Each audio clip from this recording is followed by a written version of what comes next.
आर्थिक परेशानियों से जूझ रहे हैं? क्या आप चाहते हैं कि आपके घर में सुख, शांति और समृद्धि का वास हो और जीवन की कठिनाइयां धीरे धीरे दूर होने लगे? तो आइए जानते हैं भगवान शिव के उस पवित्र मंत्र के बारे में जिसे शास्त्रों में अत्यंत प्रभावशाली माना गया है। पंचाक्षरी महामंत्र ओम नमः शिवाय केवल एक मंत्र नहीं बल्कि स्वयं शिव तत्व का स्मरण माना जाता है। मान्यता है कि श्रद्धा और विश्वास के साथ इसका जाप करने से नकारात्मकता दूर होती है, मन को शांति मिलती है और जीवन में सकारात्मक बदलाव आने लगते हैं। शिव पुराण में भगवान शिव की भक्ति और मंत्र जाप के महत्व का विशेष वर्णन मिलता है। कहा जाता है कि जो व्यक्ति सच्चे मन से महादेव का स्मरण करता है उस पर भोलेनाथ की कृपा अवश्य बरसती है। भगवान शिव अपने भक्तों के कष्ट हरने वाले और कल्याण करने वाले देव माने गए हैं। भक्तों, आज सोमवार का पावन दिन है जो भगवान शिव को अत्यंत प्रिय है। यदि आप श्रद्धा और विश्वास के साथ इस दिव्य मंत्र का श्रवण और जाप करेंगे तो महादेव की कृपा से आपके जीवन में सुख, शांति और सकारात्मक ऊर्जा का संचार हो सकता है।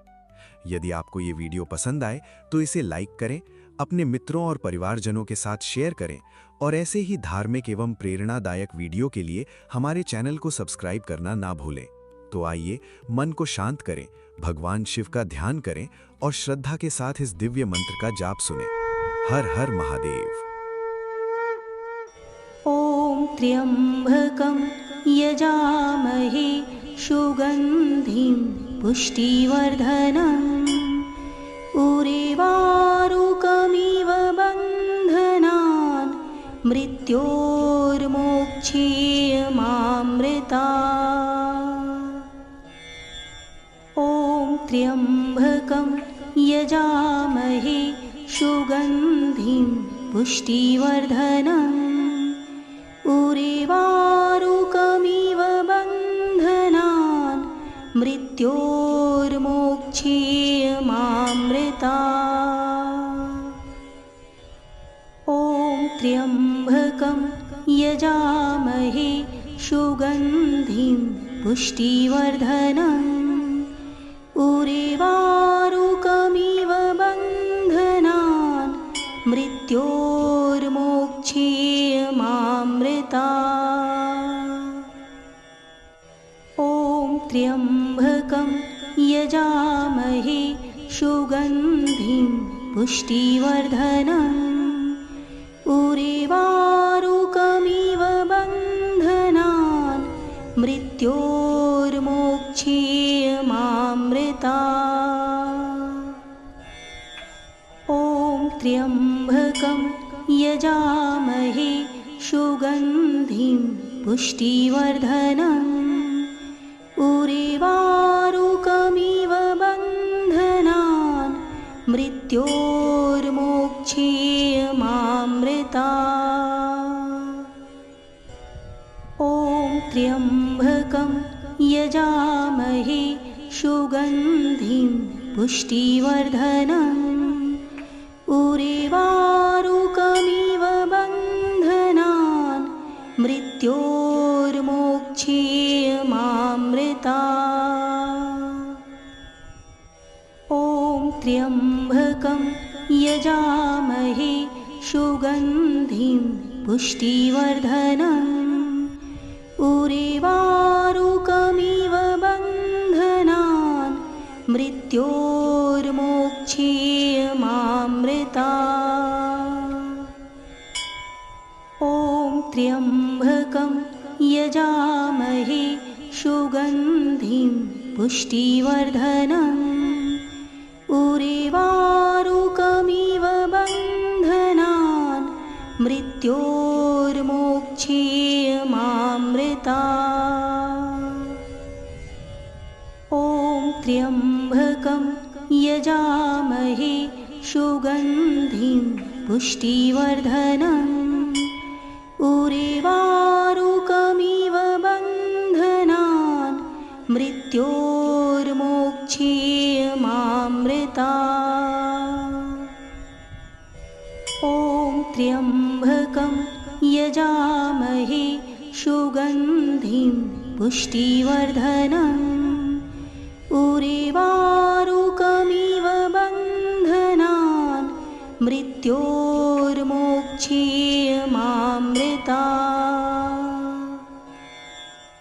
ॐ त्र्यम्बकं यजामहे सुगन्धिं पुष्टिवर्धनम् उर्वारुकमिव बन्धनान् मृत्योर्मोक्षेयमामृता। ॐ त्र्यम्बकं यजामहे सुगन्धिं पुष्टिवर्धनम् उर्वारुकमिव बन्धनान् मृत्योर्मोक्षेयमामृता। ॐ त्र्यम्बकं यजामहे सुगन्धिं पुष्टिवर्धनम् उर्वारुकमिव बन्धनान् मृत्योर्मोक्षेयमामृता। ॐ त्र्यम्बकं यजामहे सुगन्धिं पुष्टिवर्धनम् उर्वारुकमिव बन्धनान् मृत्योर्मोक्षेयमामृता। ॐ त्र्यम्बकं यजामहे सुगन्धिं पुष्टिवर्धनम् उर्वारुकमिव बन्धनान् मृत्योर्मोक्षेयमामृता। ॐ त्र्यम्बकं यजामहे सुगन्धिं पुष्टिवर्धनम् उर्वारुकमिव बन्धनान् मृत्योर्मोक्षेयमामृता। ॐ त्र्यम्बकं यजामहे सुगन्धिं पुष्टिवर्धनम् उर्वारुकमिव बन्धनान् मृत्योर्मोक्षेयमामृता। ॐ त्र्यम्बकं यजामहे सुगन्धिं पुष्टिवर्धनम् उर्वारुकमिव बन्धनान् मृत्योर्मोक्षेयमामृता। ॐ त्र्यम्बकं यजामहे सुगन्धिं पुष्टिवर्धनम् उर्वारुकमिव बन्धनान् मृत्योर्मोक्षेयमामृता। ॐ त्र्यम्बकं यजामहे सुगन्धिं पुष्टिवर्धनम् उर्वारुकमिव बन्धनान् मृत्योर्मोक्षेयमामृता। ॐ त्र्यम्बकं यजामहे सुगन्धिं पुष्टिवर्धनम् उर्वारुकमिव बन्धनान् मृत्योर्मोक्षेयमामृता। ॐ त्र्यम्बकं यजामहे सुगन्धिं पुष्टिवर्धनम् उर्वारुकमिव बन्धनान् मृत्योर्मोक्षेयमामृता। ॐ त्र्यम्बकं यजामहे सुगन्धिं पुष्टिवर्धनम् उर्वारुकमिव बन्धनान् मृत्योर्मोक्षेयमामृता। ॐ त्र्यम्बकं यजामहे सुगन्धिं पुष्टिवर्धनम् उर्वारुकमिव बन्धनान् मृत्योर्मोक्षेयमामृता। ॐ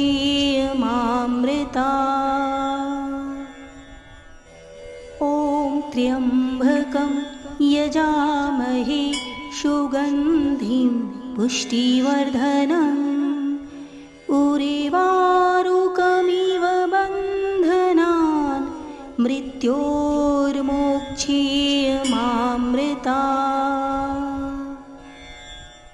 ॐ त्र्यम्बकं यजामहे सुगन्धिं पुष्टिवर्धनम् उर्वारुकमिव बन्धनान् मृत्योर्मोक्षेयमामृतात्। ॐ त्र्यम्बकं यजामहे सुगन्धिं पुष्टिवर्धनम् उर्वारुकमिव बन्धनान् मृत्योर्मोक्षेयमामृतात्। ॐ त्र्यम्बकं यजामहे सुगन्धिं पुष्टिवर्धनम् उर्वारुकमिव बन्धनान्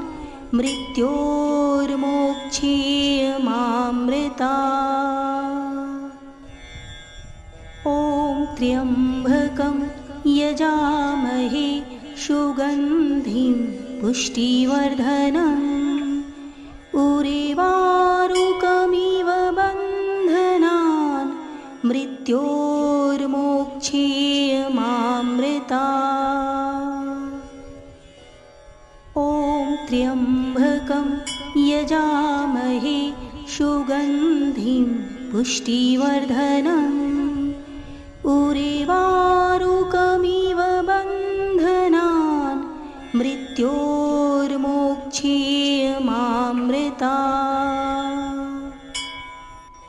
ॐ त्र्यम्बकं यजामहे सुगन्धिं पुष्टिवर्धनम् उर्वारुकमिव बन्धनान् मृत्योर्मोक्षेयमामृतात्। ॐ त्र्यम्बकं यजामहे सुगन्धिं पुष्टिवर्धनम् उर्वारुकमिव बन्धनान् मृत्योर्मोक्षेयमामृतात्।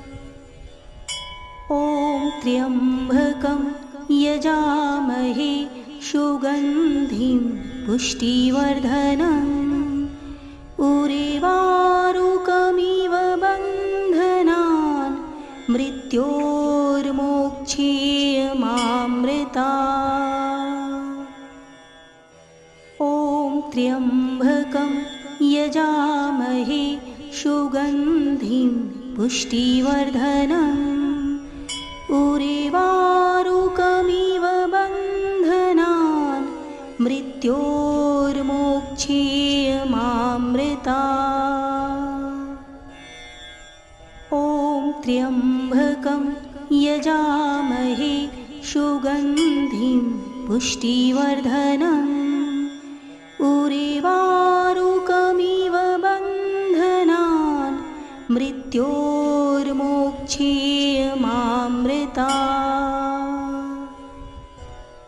ॐ त्र्यम्बकं यजामहे सुगन्धिं पुष्टिवर्धनम् उर्वारुकमिव बन्धनान् मृत्योर्मोक्षेयमामृतात्।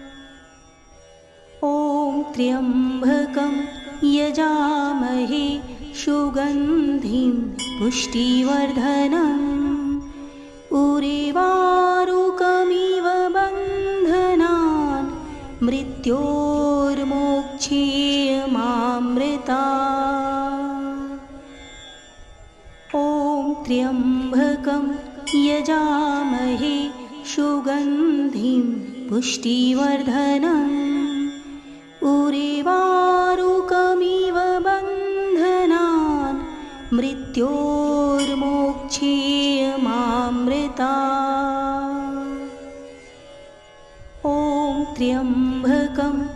यजामहे सुगन्धिं पुष्टिवर्धनम् उर्वारुकमिव बन्धनान् मृत्योर्मोक्षेयमामृतात्। ॐ त्र्यम्बकं यजामहे सुगन्धिं पुष्टिवर्धनम् उर्वारुकमिव बन्धनान् मृत्योर्मोक्षेयमामृतात्।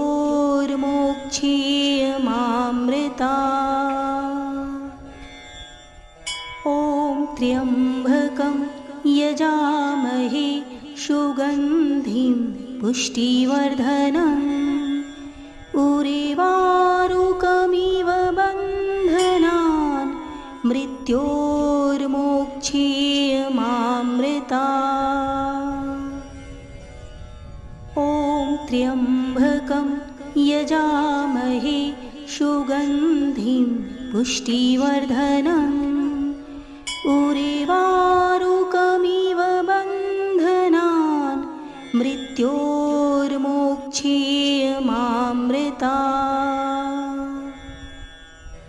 ॐ त्र्यम्बकं यजामहे सुगन्धिं पुष्टिवर्धनम् उर्वारुकमिव बन्धनान् मृत्योर्मोक्षेयमामृतात्।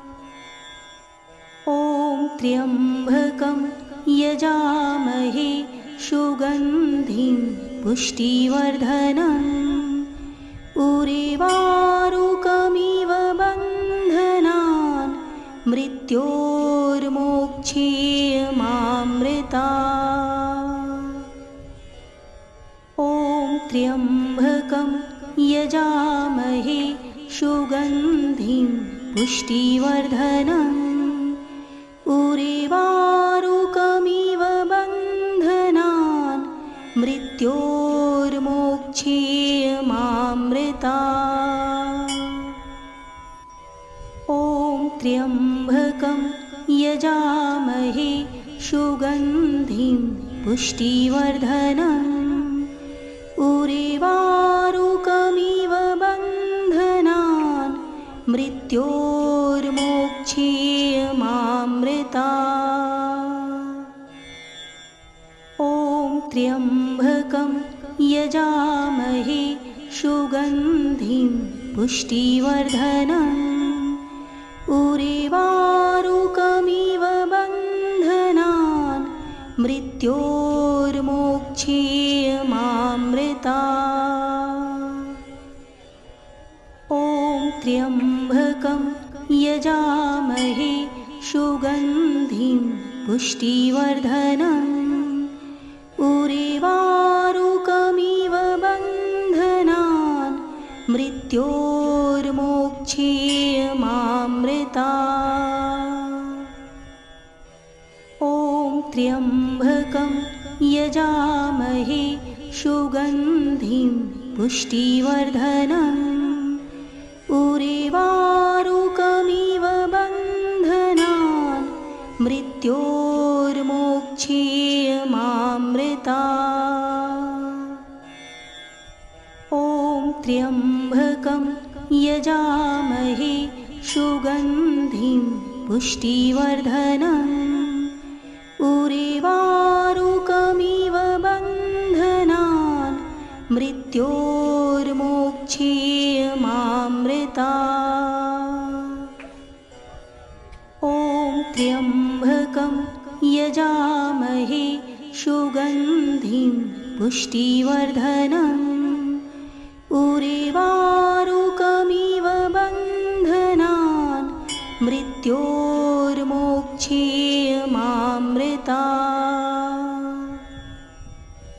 ॐ त्र्यम्बकं यजामहे सुगन्धिं पुष्टिवर्धनम् उर्वारुकमिव बन्धनान् मृत्योर्मोक्षेयमामृतात्।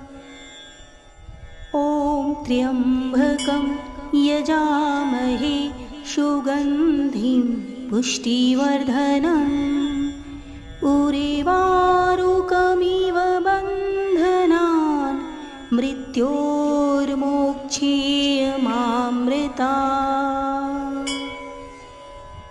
ॐ त्र्यम्बकं यजामहे सुगन्धिं पुष्टिवर्धनम् उर्वारुकमिव बन्धनान् मृत्योर्मोक्षेयमामृतात्।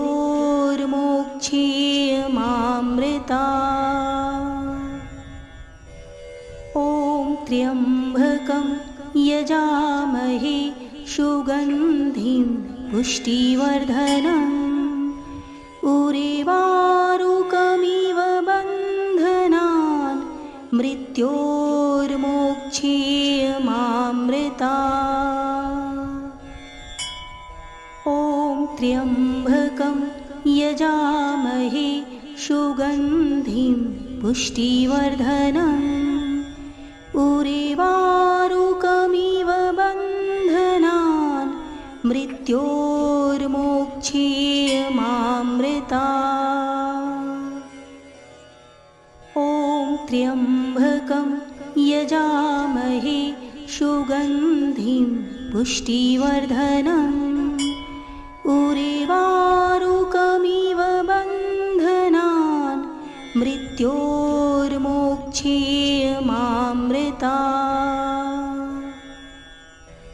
ॐ त्र्यम्बकं यजामहे सुगन्धिं पुष्टिवर्धनम् उर्वारुकमिव बन्धनान् मृत्योर्मोक्षेयमामृतात्। ॐ त्र्यम्बकं यजामहे सुगन्धिं पुष्टिवर्धनम् उर्वारुकमिव बन्धनान् मृत्योर्मोक्षेयमामृतात्।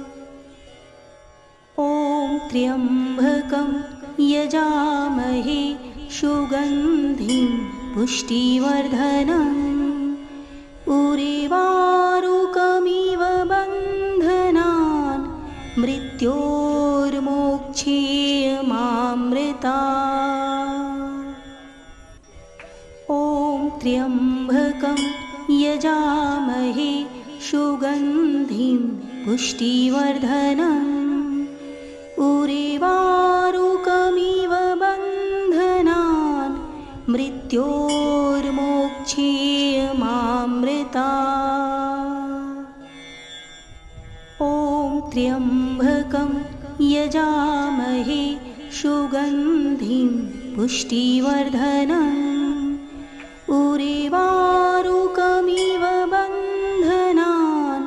मृत्योर्मोक्षेयमामृतात्। ॐ त्र्यम्बकं यजामहे सुगन्धिं पुष्टिवर्धनम् उर्वारुकमिव बन्धनान् मृत्योर्मोक्षेयमामृतात्। ॐ त्र्यम्बकं यजामहे सुगन्धिं पुष्टिवर्धनम् उर्वारुकमिव बन्धनान् मृत्योर्मोक्षेयमामृतात्। ॐ त्र्यम्बकं यजामहे सुगन्धिं पुष्टिवर्धनम् उर्वारुकमिव बन्धनान् मृत्योर्मोक्षेयमामृतात्। ॐ त्र्यम्बकं यजामहे सुगन्धिं पुष्टिवर्धनम् उर्वारुकमिव बन्धनान् मृत्योर्मोक्षेयमामृतात्। ॐ त्र्यम्बकं यजामहे सुगन्धिं पुष्टिवर्धनम् उर्वारुकमिव बन्धनान् मृत्योर्मोक्षेयमामृता ॐ त्र्यम्बकं यजामहे सुगन्धिं पुष्टिवर्धनम् उर्वारुकमिव बन्धनान् मृत्योर्मोक्षेयमामृता ॐ त्र्यम्बकं यजामहे सुगन्धिं पुष्टिवर्धनम् उर्वारुकमिव बन्धनान् मृत्योर्मोक्षेयमामृता ॐ त्र्यम्बकं यजामहे सुगन्धिं पुष्टिवर्धनम् उर्वारुकमिव बन्धनान् मृत्योर्मोक्षेयमामृता ॐ त्र्यम्बकं यजामहे सुगन्धिं पुष्टिवर्धनम् उर्वारुकमिव